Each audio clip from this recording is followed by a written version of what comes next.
Once Upon a Time in Hollywood.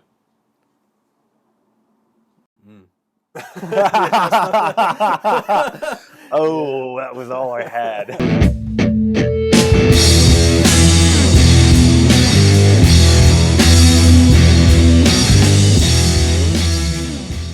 Great fucking film. Excellent. It's my favorite Tarantino movie. Wow, that's something. I remember after Hateful Eight, which is also really good. I remember really wanting like a contemporary Tarantino movie again, because the past, that one up until like Death Proof, they were all kind of period pieces where you have Inglourious Bastards and then Django and then Hateful Eight, and it's like they're all kind of westerns or, So I wanted something contemporary from him like he used to do, like Pulp Fiction and Reservoir Dogs. But I guess he kind of met us in the middle with this one, where it's, I guess, contemporary, but it's in 1969. Yeah. Great year. The actors always seem to have a special connection with the characters they play, right? That's one of Tarantino's, one of his finer traits, right, is that he seems to find people for roles, and it makes sense. Yeah. It just makes a lot of sense.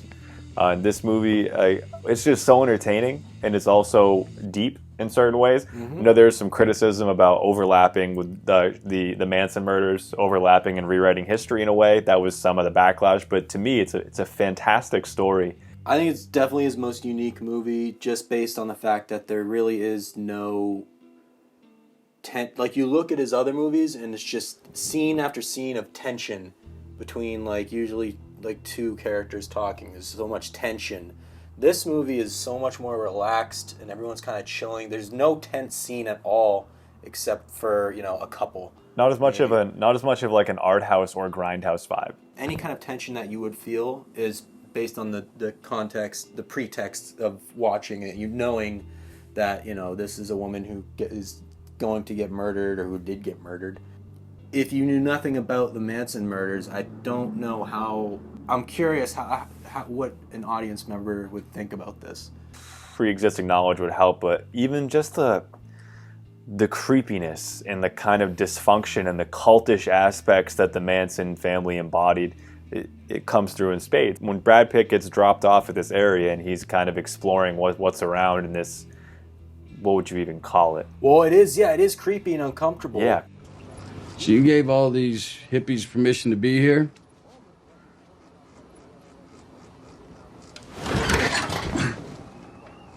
Just who the fuck are you? One thing from Pulp Fiction, et cetera, is Tarantino's ability to combine parallel stories into one overarching narrative is just insane. Yeah. Right? Like the way that Brad Pitt, his character, plays sort of the side path, right, that ends up becoming the main path. Right, there's kind of that he looks like he's just kind of this good-looking stunt guy, Cliff Booth, a little bit of a has-been. So is Rick Dalton, really, though, and he ends up being the hero. Exactly, and Rick Dalton ends up getting to play the hero. Cliff Booth really did all the work, but that's kind of the stuntman-actor relationship. And that's why I like it too, because it is kind of a buddy story in general. That's kind of the heart of this too, because they really are super codependent. These two dudes who are really aging out of what the plans Hollywood has for them. It's official, old buddy. Well, it has been. What are you talking about? What did that guy tell you? Told me the goddamn truth is what he told me. They both love being near each other, being in the industry, kind of feeding off each other. A lot of people were pissed off about that Bruce Lee scene. First of all, it's a movie. You're allowed to lie, and yeah. But beyond that, it does serve a purpose, because you need to know that Cliff Booth is a guy who can fight. He can fuck shit up. He can fuck shit up so much that he can take down Bruce Lee. It's obviously, it's hyperbole, it's but hyperbole, still. yeah. But you need to know that for the ending to make any sense at all. Yeah, absolutely. Could have done foreshadowing, if anything. There's some valid criticisms of his work for sure, but Yeah, he's not like a Paul Thomas Anderson. He's not a Kubrick. He's a guy who likes fun. So much fun. His movies are very good and very, top quality shit. But in my opinion, they're still fun. Because it's so much fun, Chan. Get it? I do wish that Margot Robbie's character had more actual lines and stuff. Like, I do wish they developed that a little more. Well, I just reject your hypotheses. And it's funny watching that because you can see Margot Robbie just kind of like uncomfortable. So in multiple ways, this is a very meta movie. Yeah, the lines between what happens in this movie and reality are blurred on so many levels, right? You have the historical aspect with the Manson murders. You have the fact that Hollywood's industry is captured so well at that time and place in history with what was going on. And then you have the casting that we mentioned before, right? And that reflects kind of the path their careers have taken now, but not because Leo DiCaprio can't act, because Rick Dalton only learned how to act towards the end of his career in the movie, right? He's not really a great actor. Leo's a fucking tremendous actor. A mass murderer. Your heart rate is jacked. Your hand? Steady. That's one thing I figured out about myself in prison. My hand does not shake. Ever. Same with Brad Pitt. But it's just the passage of time, right? Metaphorically speaking, they are kind of leaving their peak as well, as much as we don't want that to be true. Yeah, you don't really have many movie stars anymore like you used to. Right? Like I said, there's no Jack Nicholsons anymore. And there's only a few, right? Leo DiCaprio, and Rick Dalton is Leo DiCaprio. You're Rick fucking Dalton. Don't you forget it. Yeah. I mean, in a way, it's the parallels are crazy. They both actually started in TV, technically. Leo started there. There's an eventual rise in their career. DiCaprio leaving the spotlight is more his choice now, and I think he's just kind of tired. Can't speak for the man, obviously. But, I mean, even in the most recent Scorsese movie that's coming out in a couple years here, The Killers of the Flower Moon, he elected to forego the role of the protagonist, and he now wants to play the villain instead in a smaller role. He's kind of stepping back gently, just like how Rick Dalton played villains toward the end of his career. Leo DiCaprio finds himself in the same boat. And to even add to that Tarantino meta universe, Calvin Candy, the character in Django Unchained, is presumed by many Reddit theorists to possibly be a Rick Dalton character. I don't know how accurate that is, but, it is Leo playing a villain, so that part is true at least. It would make sense if Django looked like a 60s movie, but besides that, yeah, maybe. I don't know. Yeah, Reddit's a strange, There's a lot of works in strange ways. Like that with Tarantino's movies, but that one I don't know. It'd make more sense that Zoe Bell in Once Upon a Time in Hollywood was playing Zoe Bell in Death Proof, because at least that looks like a 60s movie. But they're using cell phones in that movie, so never mind. Yeah. A lot of references to real life situations in Hollywood beyond the Manson murders. Like, I remember the scene with Cliff Booth is like a quick cutaway to him possibly killing his wife. Yeah. Which is kind of, I took it as a reference to Natalie Wood. That just a tragic story that involved her possibly being killed by her husband. Unsolved mysteries. Only him and Christopher Walken know what happened. I'm a very powerful man. Still, my favorite scene is when he's in the trailer screaming at himself. Like, you cannot help but laugh and also be like, whoa. Fucking lines, embarrass yourself like that in front of all those goddamn people. Oh, you were drinking all night. Fucking drinking again. 8 goddamn fucking whiskey sours. Fucking bullshit. You're sitting there like a fucking baboon. 8 fucking whiskey sours. I couldn't stop at fucking 3 or 4, right? Why? You're a fucking alcoholic. You fucking drink too much, huh? Every fucking night. That's it. That's fucking it. You stop drinking right now. All right? Make a promise to yourself you're gonna stop fucking drinking. It's definitely Tarantino. I can't say definitely, but it's probably his funniest movie. Yeah. It's his only movie that's a straight up comedy. Yeah, I don't think He's never done a comedy before. He's just done movies that are funny.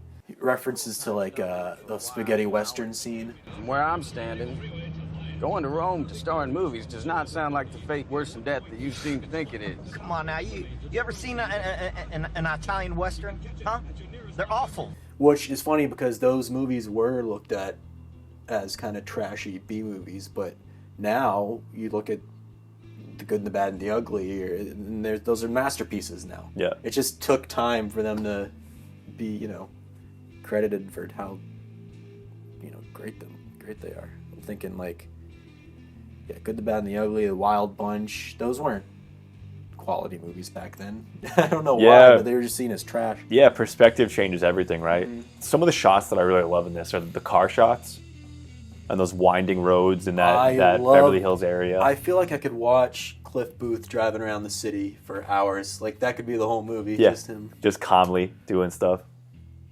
Yeah, there's something just satisfying about watching him drive around like that. It's like ASMR, but for I don't know what it is. Visually, it's really pleasing. Yeah, I could just watch that.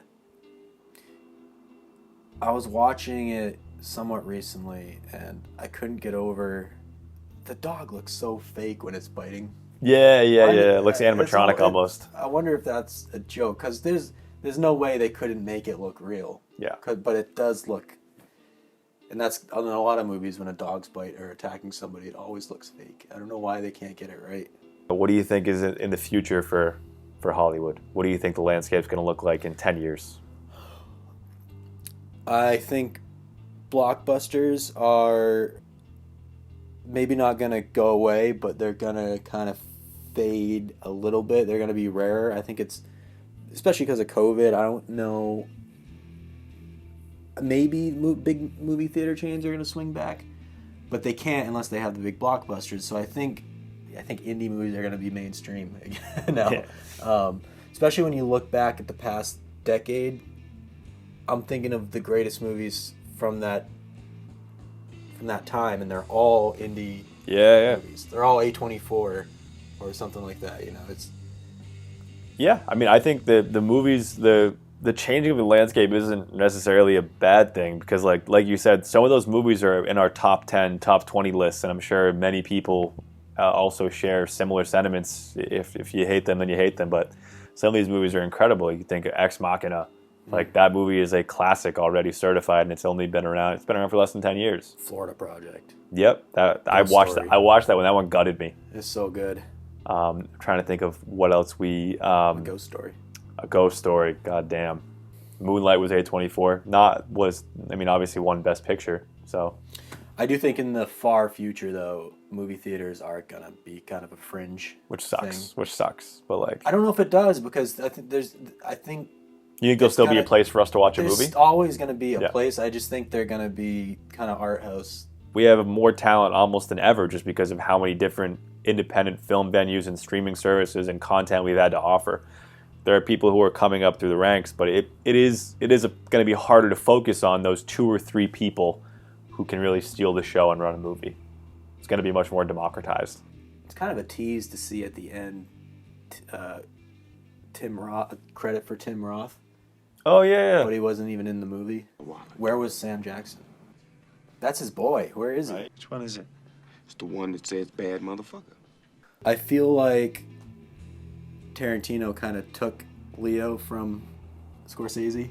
It's like he was Scorsese's kid, and then Tarantino just took him. I'm ready for this. Stepdad. Visiting for the weekend. He's my boy now. Yeah, I'm excited for the Scorsese Western. I'm ready for new movies. I want a real contemporary Tarantino movie next. Yeah. Particularly, preferably another gangster movie. I think I could see that happening more than anything else. Him just going back to where he started for his last movie, because his next one is his last one. So he's gonna make it count. He's gonna make it good. You think he'll actually retire? I do. I believe him. He said he wants to end on a perfect score. He doesn't want to. He doesn't want to have any bad movies in his filmography. So he's a strange fucking dude, but he's a great director. I think it's a good call. I think everybody should do that. I can't remember where he said it, but he talked about how he basically wrote a fake coffee table book about the life and career. Yeah. Rick Dalton. Yeah. And he started from there. Like he made like a whole biography about this guy before even writing the movie. Oh, for a role in this movie, Dakota Fanning, definitely not how I remembered her as a child actor. No. Much different role. Oh, Uma Thurman's daughter is in this at the end from Stranger Things. which is weird because I know Tarantino and Uma Thurman kind of had a falling out. Yeah. Ever since Kill Bill, the movie is almost like an alternate Inglourious Bastards with what it does to history. The spoilers for people who haven't seen Once Upon a Time. The movie is a fuck you to Marilyn Manson. The movie is a fuck you to Charles Manson. It makes the Manson family look like fools. Yeah. Just like in Inglourious Bastards, they make Hitler, they kill Hitler, and make the Nazis look like a bunch of idiots. It's great.